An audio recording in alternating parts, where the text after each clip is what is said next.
Welcome to Rethink Travel Podcast. I'm Natalie, your host, and this show is for conscious travelers, powered by Rethink Travel, a platform that aims to educate on sustainability and create a community of conscious travelers around the world. You will listen to conversations I had with hoteliers and people dedicated to make tourism better. So if you seek more from your travels than just a nice place to stay, let's get to the next story.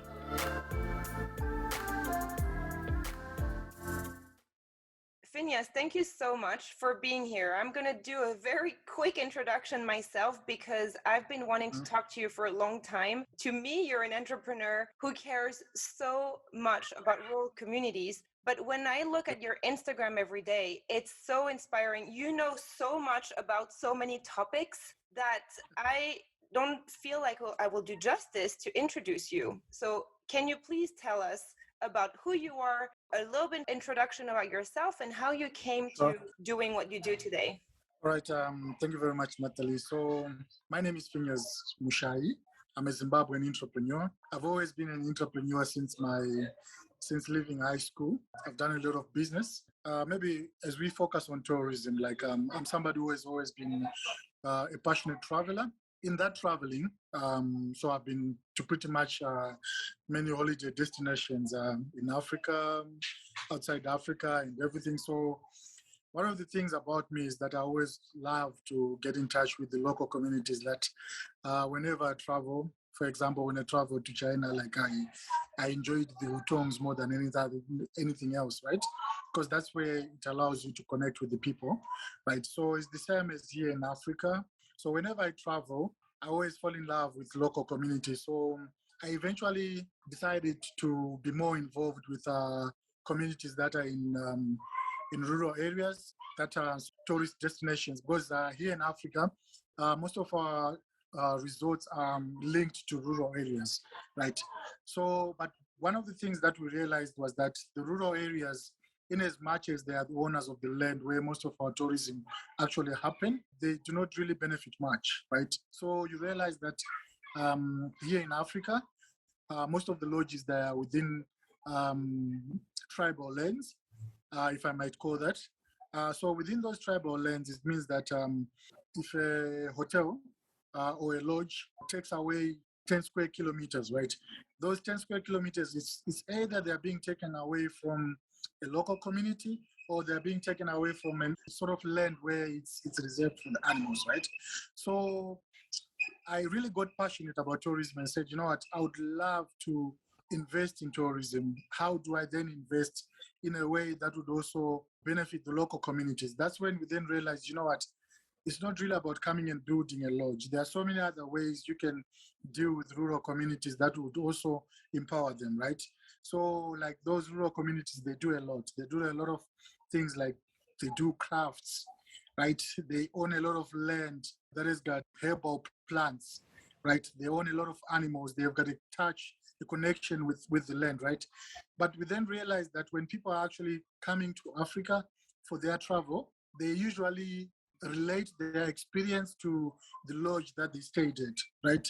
That I stayed at a 5-star hotel or a 7-star lodge where every minute I had someone who was bringing me water, I had the most amazing champagne and everything, right?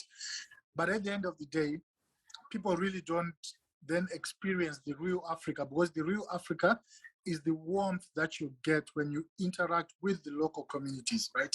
So a lot of these lodges, they don't really allow you to have a moment where you then interact with the local communities on a social basis. Most of them, most of the times you actually visit them, they'll actually tell you, no, these are poor communities, you can donate, you can leave a donation or something like that, right? But you know, those rural folk, it's not like they expect you to leave them with some money or some donation when you go to their countries. No, some of them, they just want an opportunity to just connect with you. So you'd realize that, for example, you can come to a local community and then you get to speak to an amazing young man that has got knowledge in computers, right? That you might actually then end up connecting with, and then eventually you might actually be able to sort of get into business together. Like, I mean, just you get into a local community, then you meet a herbalist within that community, and you realize, no, they've got this amazing herb that can do wonders with the skin and everything, right? From there, you realize that it will start to help the local communities as well, because that very same resource where the animals are kept was for the animals for you to be able to see the animals within a national park. It means that somebody has to look after that land, like not cut the trees, not poison the rivers and everything, right? So it's those local communities that actually keep those resources. But at the end of the day, also, like, it will be good for them to also get rewards from being the custodians of that environment, right?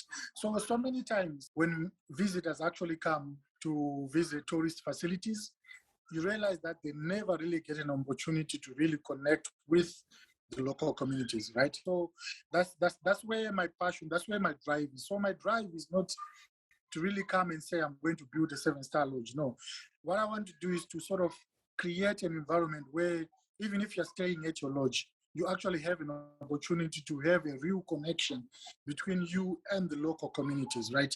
And I think that behavioral change has to start with the owners of the lodges, right? Because so many times they're trying to stop you from getting a real connection with those local communities, right? Because so many times you need to ask yourself that these lodges, if you then look at their financial reports, right, you realize that they make maybe profits of 10 million, 15 million, 20 million US dollars per year, right? But just outside their gates, there are so many local communities that are so poor, right, that cannot afford to pay school fees for their children. They cannot afford new shoes. And then what do? They tell you, the tourists, and say, you know what? You can also help these communities by donating to them. But look at how much they're actually charging you for you to stay at that facility, and look at how much they're actually making. So if those people really change their way of doing things, they say, you know what, we actually need to start to empower those communities that are around us, so that of all those profits that we make, if we spend just maybe a fraction, like 10% of their profits, if they spend them in doing business with local communities, I'm not saying they should donate, no, I'm saying in doing business with the local communities, right? It would go a long way. Rather than having a scenario where they are now saying, no, you're a tourist, you come here, and the people are looking for money to pay school fees and everything, right?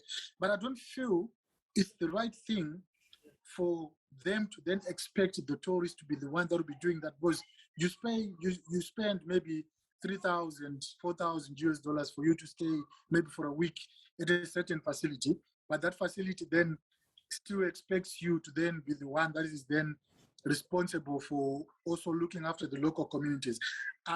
We don't need to turn those local communities into beggars. We actually need to turn them into people that we also incorporate in our businesses, right? So for example, I'll give you a simple example, right? When you come to your lodge, right, you eat chicken, you eat eggs. So when you eat those things, usually here in Zimbabwe, they come maybe 500 kilometers away or 1,000 kilometers away.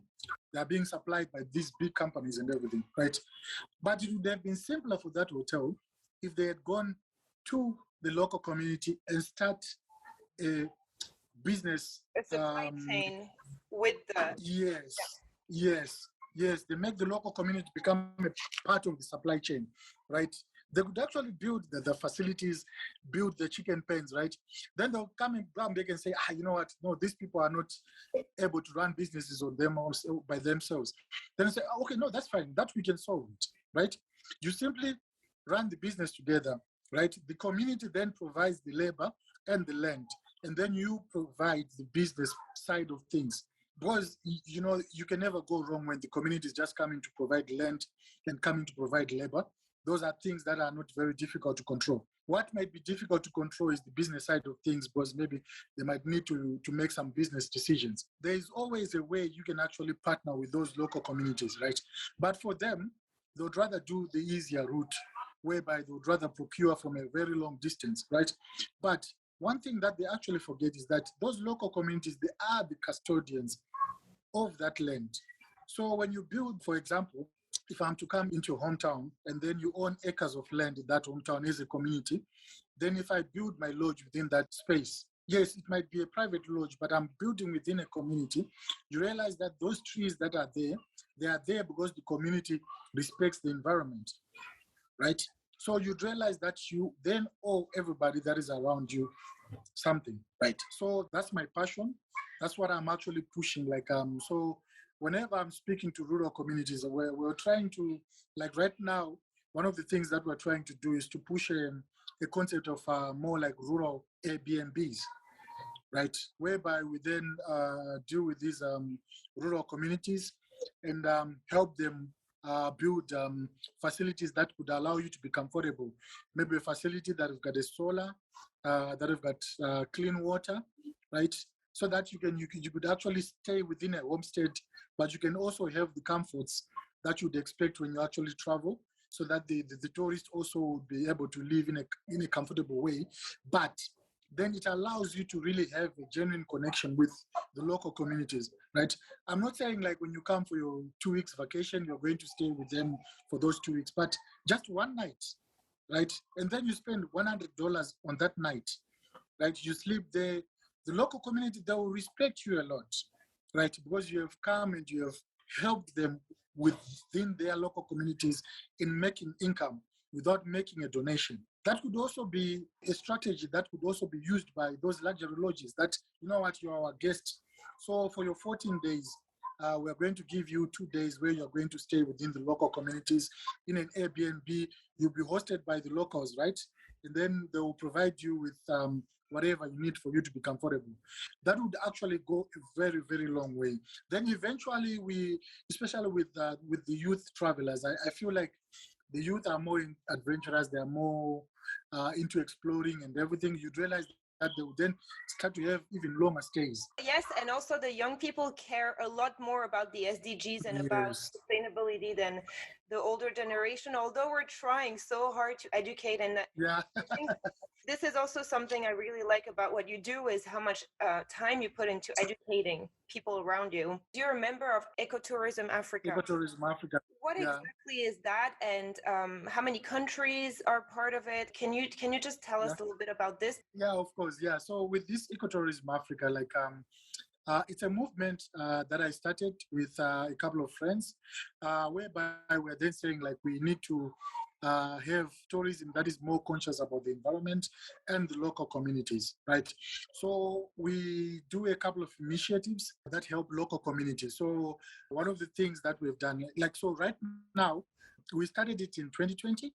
That was just before COVID hit, right? So unfortunately, when we were about to have a bit of traction, then COVID hit, right? But that did not bar us from implementing a couple of projects. So one of the things that we did with communities in the rural Victoria Falls, that we right now we're in the middle of building a village within a chief's homestead. So that village, we wanted to be able to host tourists. So for example, when you then visit Victoria Falls, you'll be able to, one of the nights you'll be able to sleep at the chief's compound, because chiefs here, they are very powerful. They are custodians of our culture and everything. So when you sleep at the chief's homestead, you'll be able to experience the culture of the people and just to sort of understand more about local cultures and everything. So we're in the middle of building that. Then also one of the initiatives that we've done is that we have started working with rural women, empowering them with resources to be able to expand their chicken projects, right? So these people, they already know, right? They already have the knowledge and the understanding of doing these businesses. What they just needed was maybe a bit of capital and a bit of help on their business concepts and everything. So that's one of the things that we're also doing, helping those local women to start those projects. Then one of the things that we're doing is then now we are linking them with the markets, because Victoria Falls, it's a city of many lodges and many hotels, right? So what we're doing is that we are then encouraging these hotels that, you know what, you might as well consider buying from these local women. They will match the price of the other suppliers, and then we'll also make sure that the logistics are in order, so that whenever their products are ready. We then make sure that we help them to bring them to the market when they are freshest and everything. So those are some of the initiatives that we're doing.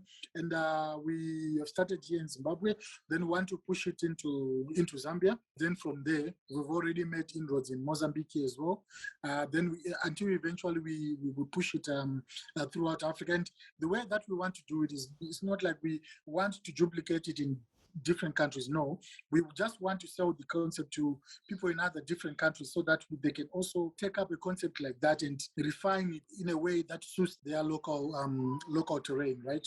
So the whole idea, our end game in this is that we want to have a movement that makes sure that communities within touristic areas are also part of the tourism business by becoming active in the supply chains, right? We feel they're always told, no, the women, they make crafts, they make these amazing handbags or these handwares and everything. Yes, of course, yes, that I understand. Yes, it's fine for you to buy from them, but their potential is beyond that, right?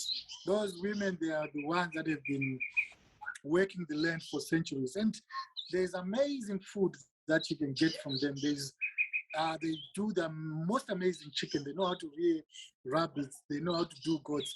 If you're a vegetarian or if you're a vegan, they know the best plants that you can actually, yes.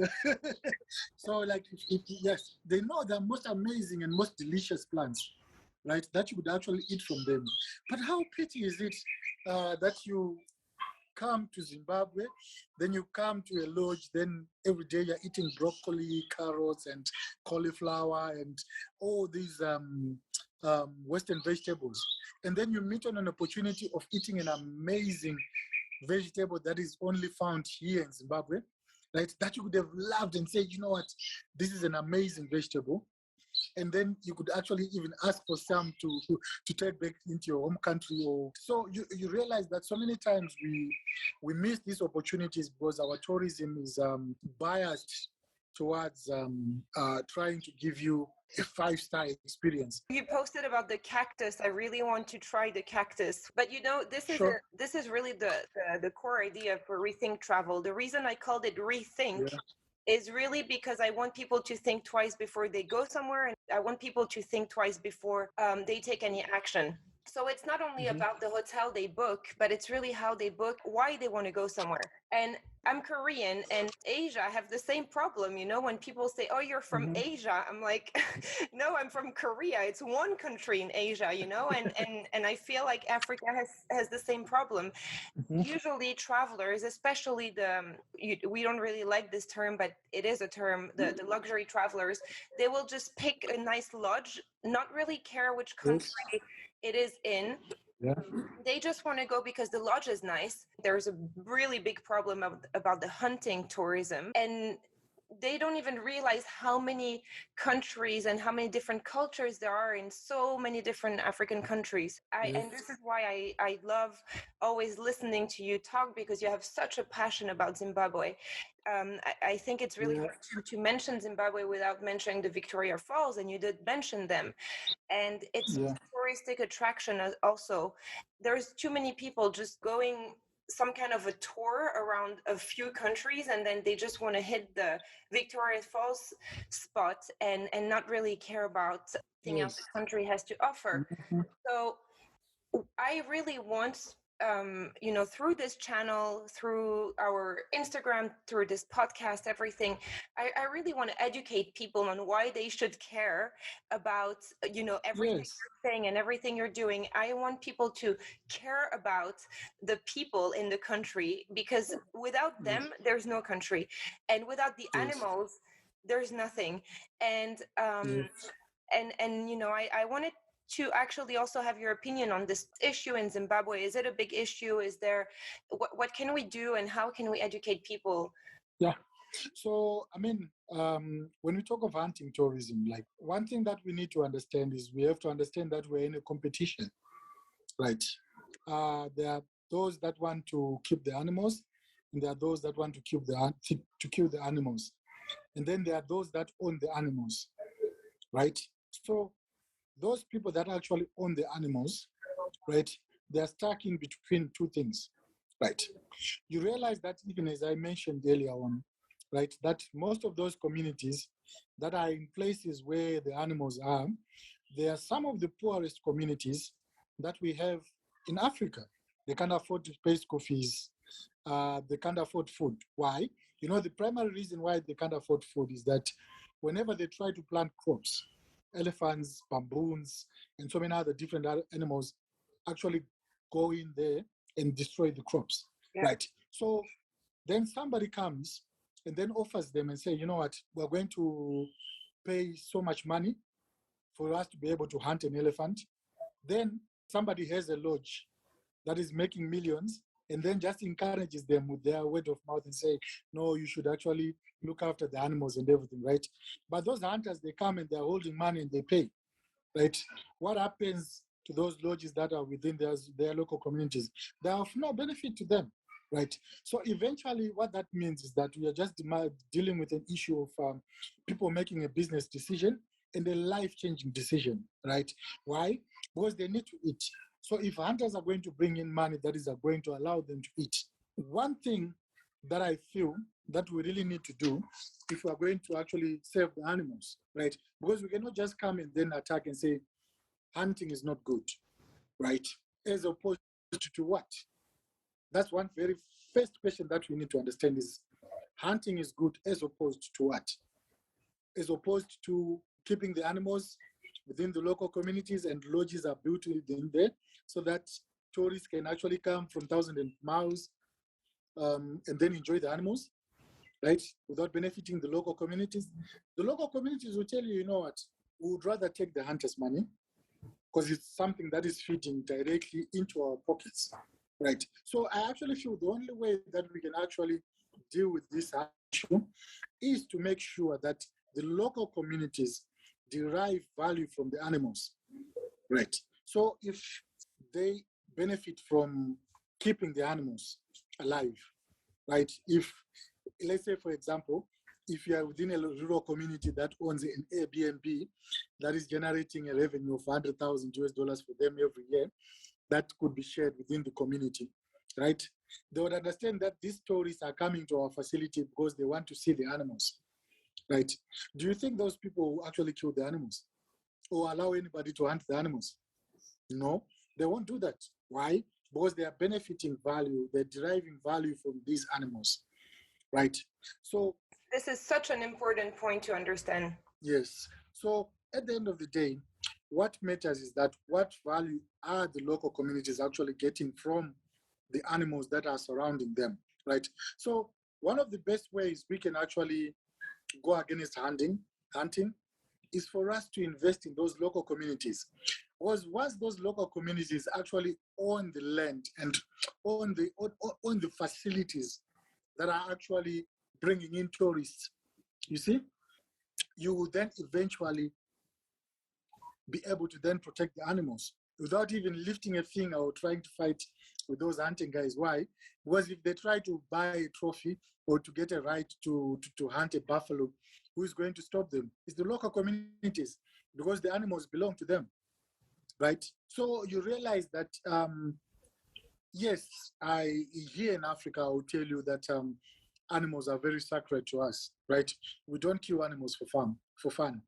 When people kill animals, they actually kill animals to eat, right? It's never within our communities. It was never a part of us Africans that people would actually go and hunt.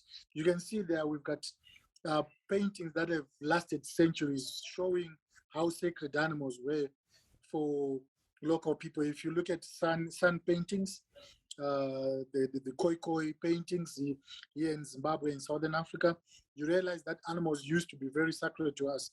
Even here in Zimbabwe, we have got what we call totems, right? So every tribe sort of identifies itself by a certain animal. So me, I come from a tribe which is called the lion tribe, right? I'm a Shumba. So in my local dialect, Shumba is a lion, right? I'm identified as a lion. I identify as a lion. So for me, a lion is a sacred animal, right? Others identify themselves as a buffalo. We've got the Nyati tribe, right? Here you can find, of course, yes, people actually eat buffalo, right? But when someone is coming from the buffalo tribe, they can't eat the buffalo. Why? Because it's a sacred animal to them, right? So we even have people that have got totems of fish. They can't eat fish, right? So you realize that animals for us are sacred, right? We would never kill animals for fun, right? And even our diets, most of our diets were actually vegan diets. If you look at our 8 centuries ago, like most of us would, like here in Africa, it was more like a plant diet based diet that we had, right? You realize that people didn't even keep animals to within their homesteads. They would hunt animals maybe once in a while, but most of the diet was actually plant based, right? So there's nothing that can stop us from going there. But the only way we can actually go there is to make sure that local communities actually benefit from those animals, right? So me, I actually feel that animals are sacred, right? Nobody's got a right to kill an animal for fun, right? To come all the way from America into Zimbabwe to actually kill an animal, right? But I would understand also those people that actually allow for hunting to happen, right? Because there is a certain immediate benefit that is actually there for the communities to actually benefit, right? So you realize that it's a catch-22 situation. But the only way that we can actually solve it is by having movements that are started by you. You started Rethink Travel. You're actually asking people, you know what, before you travel, think about where you're going, right? Think about the communities that you'll be going, right? So that when you actually visit them, you become a part of their tourism economy. Not just come and stay at a five-star hotel, spend a night, and then you go back to your country. That you would want people, when they actually visit, they experience the local community. So I actually feel that's the only way we can actually win the argument with the hunters, right? If we then make sure that there's more value for the local communities in the animals being alive than them being dead. Yes, this is how we can create this community of conscious travelers. This is really what we're aiming for, especially now that travel is sort of coming back in some countries in the world. I will do everything I can to inspire people not to go back into this mass tourism, stay in a hotel, do nothing else than eating, Western food in their hotel on the other side of the world. And I actually really urge everyone listening to this to go to your Instagram, actually, Phinias, and I will have the name of your Instagram in the show notes, because every single one of your video is really showing a different aspect of Zimbabwe, and every time I look at your videos, I just want to be there with you. I can almost smell my phone, because you go to all these, you educate people on agriculture, on, I also saw your project with bricks and all these different things, and it also makes me wonder, what is a typical day in the life of Phinias? I am actually an entrepreneur, but right now, what one thing that I'm trying to put a lot of effort on is to establish a vegetable market within Victoria Falls. So what we wanted to do was to open a shop that can actually sell produce to hotels and lodges. So our primary source for the vegetables would be from the rural communities that's around Victoria Falls. But of course, yes, one of the biggest challenges is that they don't have an opportunity for them to sort of do mass agriculture, like sort of grow their crops maybe in quantities that would then help to sustain like the hotels, right? So, but one of the things that we did was that we said, you know what we can do is we can then come up with a vegetable market shop, right? Then from there, we then start to finance the farmers to be able to grow those crops, so that now when they do their vegetables, we are then able now to sell them within our market, right? But for now, for us to get the business concept going, we will be sourcing from other places, maybe that are several kilometers away. But the good thing is that those agricultural communities that would also be sourcing in the meantime are also mostly planted by women in rural communities across the country. So when we'll be sourcing these products, eventually we then also then develop the communities within that surround Victoria Falls, help them maybe with what we then wanted to do was to push for organic farming. that they grow vegetables organically and other crops organically, then eventually have a variety of those vegetables within our shops and then sell to the market, right? Because one of the biggest challenges that they've always traditionally had is the lack of access to the market, right? So a lot of these entrepreneurs, when they open up their shops, right, what do? They want to source the vegetables where they are cheapest. They don't care from where, right? So they would rather buy a vegetable that is coming 1,000 kilometers away just because it's a bit cheaper than what the locals can actually produce. But we wanted to create a concept where we are saying the value of a commodity is not determined by the price, but it's actually determined by how much it helps the local communities as well, right? So, but for us to be able to solve that, we cannot go to a third-party shop and say, you know what, we encourage you to buy from local communities and everything. They tell you, yeah, no, but that's not part of our business model, right? But us having the resources to be able to open up the shop and to stock up the shop, right? We then said, you know what, we could actually move our money from maybe some of the businesses that we're doing and really push it into that business. I feel like it makes me happier because I've never been happier in my life starting any business than this one. Why? Because, you know, it means a lot for women. It means a lot for rural communities, and it actually allows us to connect. And guess what? Within that concept, there's a lot of opportunity to actually make money, right? It doesn't mean that when we're doing this, we have to actually do it for free, right?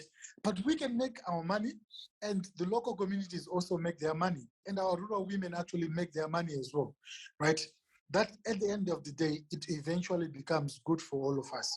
Right, so yeah, that's how my day is actually composed of, and I'm a father of two. Yeah, you know, like being a father, it's quite a demanding job. Like, I mean, you know, sometimes when I go to those rural communities, I mean, I'm detached a bit from the kids, but you know what, it's always amazing. Like when I get to reconnect with them. But one of the things, like even ways we spoke earlier on, like our children are the future. So here in Africa, it's automatic. If I die, it's my children that are going to inherit my fortune, be it $100 or $1,000,000, whichever I have. But it's my children that are going to inherit that. But now, so our future is actually going to be within our children, because when our children now, imagine when my children become a part of this business cycle, they actually understand the business and they know it, and it then means that we actually have a better future because we now have children that understand that it's not profit before people, but it's people before profit, right? So I think it's a movement that we are starting it. I think it's going to take us 20, 30 years for us to be able maybe to do sizable impact. But those baby steps that we take between me and you, right, they would actually sort of bear fruit. In 30 years, when we actually retire and we are full-time travelers now, we'll be just sitting back and smiling and say, you know what, we're actually a part of this movement, just as like those guys who became part of the fast foods movement, you know, like it was so many years ago where they entered the market and now they're looking and sitting back and saying, now, you know what, we were part of this movement, but now our movement is way much different. It's going to be very responsible to the earth and it's going to transform the earth for future generations to come. So it will be also great for us to also sit down and look back in years to come and really enjoy the fruits of our works. Huh? Absolutely. And you know, something I always say also, you know, the reason why we fight every day is because if we don't take care of this planet and people, there will not be too many places to see anymore. Not the way we did. This is also why we're so passionate about this work we're doing. And I just feel like there's a lot of hope in this upcoming generation. There's lots of discussions. I see so many people stepping up in all parts of the world. This is a great thing. And I was just wondering, do you feel like the tourism board of Zimbabwe is really going into the same direction? Do they really listen to what you're saying? Do you work with lodges to change their supply chain and really integrate this rural community into their economy? And do you see things changing? Yeah, you know, like first and foremost, the tourism boards all across Africa, they are very much strained of resources, right? You know, like for example, here in Zimbabwe, about almost close to 60% of the country is protected area, right? That is to be managed by Zimpax, right, and Forestry Commission, right. But for these guys to be able to protect these lands, there is a very huge demand in terms of their budget, because they have to protect the animals against poachers and protect the local communities from the animals, and so you realize that the tourism authorities are always overwhelmed, especially, right?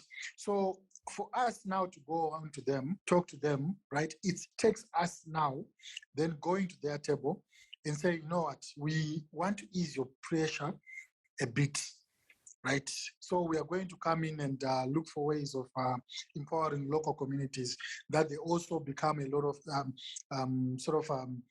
beneficiaries from tourism revenue, right? So you realize that these people are very receptive to new ideas, right? So we actually work very close hand in hand with Zimpax.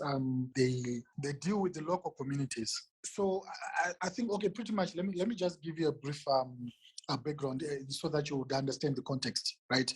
So in so many different countries, like be it Zimbabwe, Kenya, Tanzania, South Africa, right? You realize that there is a body that is aligned to the government that looks after the animals in the parks, right? So what happens when animals are in the parks? You've got poachers that actually come and kill the animals.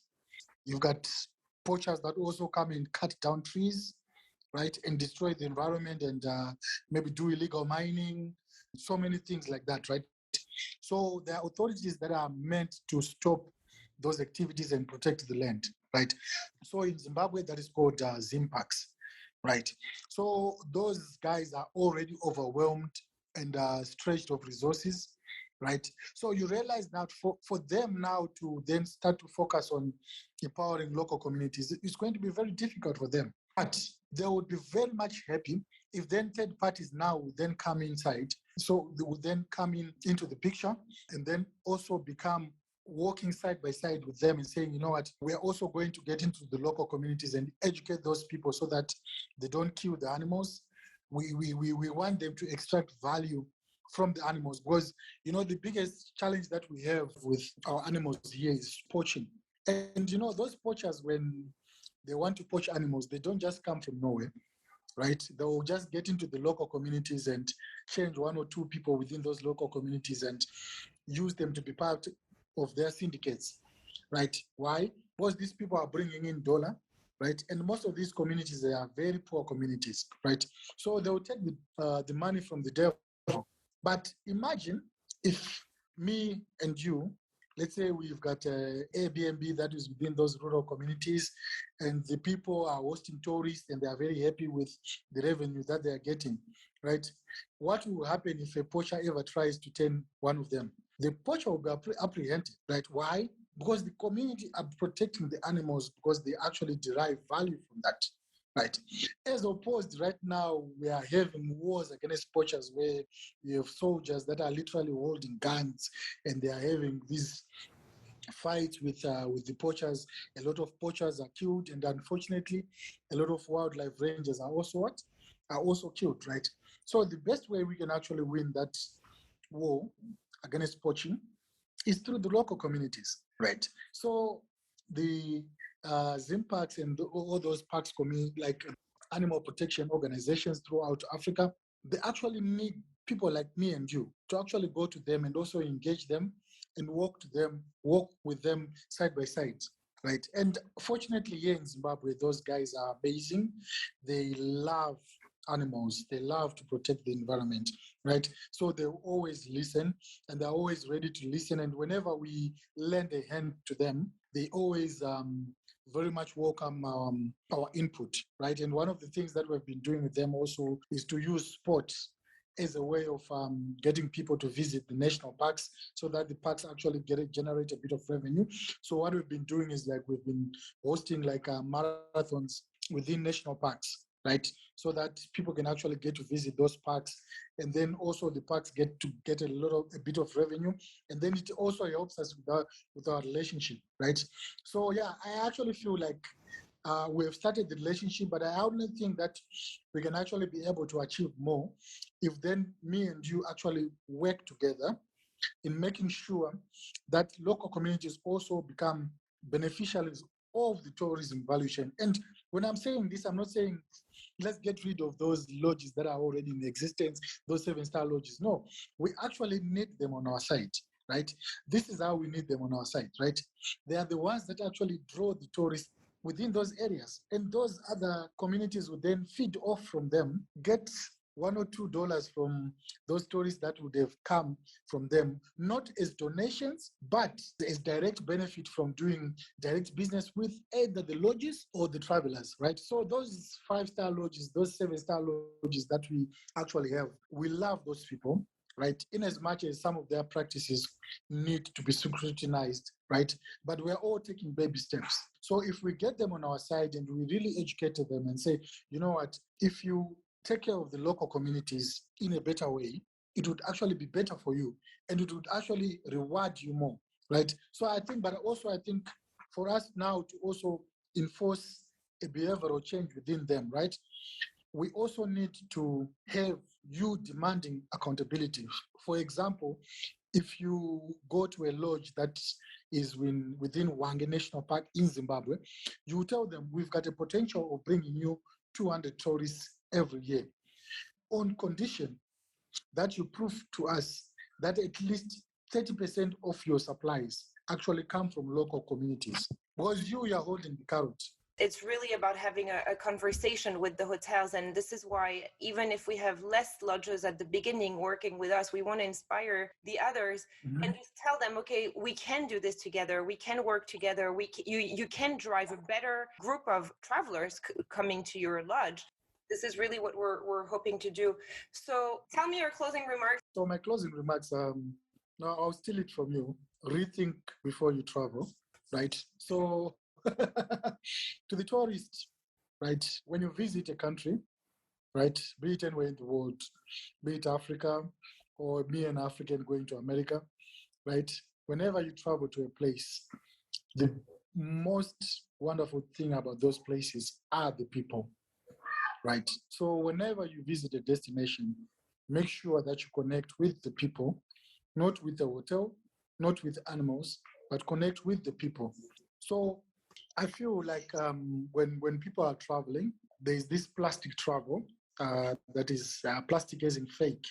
I don't know if it's the right terminology, but where we take you to Africa, then when you come to Africa, we go and we show you where the poor people live, and then we show you the animals, and then you've experienced Africa. Rethink that. Those people are not poor. Those people are the happiest people that you would ever see, right? We call them poor because they are not wearing Nike Jordans or they're not watching cable TV, right? But those people, they eat the most amazing food. Those people, they've got vast tracts of land and they breathe the most amazing air, right? They've never had a day of pollution within their lives, right? So when you actually, someone is telling you, no, we are going to visit these communities, they are poor communities and everything, right? Rethink that. Those people are not poor. Those people are just different from you. They've got different values, right? Some of them, they actually have hundreds of cattle, but they would rather walk without shoes, right? So when they're walking without shoes, it doesn't mean that they're poor. No, they just choose. That's their way of life, right? So for us, whenever we look at those people, we are looking at them with an eye of pity. No, come be a part of them, right? Be a part of those communities, work with those communities, enjoy those communities, go and eat their food, the food that they're having, right? It's just amazing food that keeps them healthy. They've got, most of them have got the healthiest skin and they've got the healthiest lifestyles and they live the longest and everything. So when you come and you don't interact with those people, you're missing out on a lot of things. So when you actually travel, to the travelers, I just encourage them, whenever you travel, make sure that you get an opportunity to have a genuine connection with the local people, right? And to the hotels and the lodges that are there, they actually do a lot for local communities. It's not like we're complaining that not meaningful, whatever they do. No, It's just that the world has changed. We just need to rethink everything, right? It's no longer profit before people, but it's people before profit now. So those lodges, we just encourage them to make sure that when they talk of a 5-star experience, it's not a 5-star experience of sleeping in a bed that has got Louis Vuitton sheets, or watching cable TV, or maybe getting a massage spa within the hotel or something like that. No, it has to go beyond that. It has to be a genuine connection with the people, with the environment, with the animals and everything around. Yeah, so those are just my closing remarks. And one of the things that I just love so many of you in the Northern Hemisphere, how much you actually think about the global South and everything, right? You guys, like you really inspire us. And thanks to platforms like Clubhouse, they allowed us to actually connect with you and realize that, you know what, you actually have the same concern that we have for ourselves here, right? And I actually believe that this is a partnership that is going to benefit both people in the Northern Hemisphere and also people in the Southern Hemisphere. So this is one of the most wonderful opportunities that we have. These conversations that we're having that connect people, these are the true conversations that are actually going to actually transform the world, right? It's not about what comes out of COP26. Yes, they can decide whatever they decide, but no one can actually stop this movement that we actually have. And it's a movement that is actually going to transform the earth for our kids and for our future generations to come. Thank you very much. Absolutely. Thank you so much, Phinias. Thank you for spending your time with us today. Find us on Instagram, re.think.travel, to stay up to date with our news. We will be back very soon with a new episode, so don't forget to subscribe. Have a great day.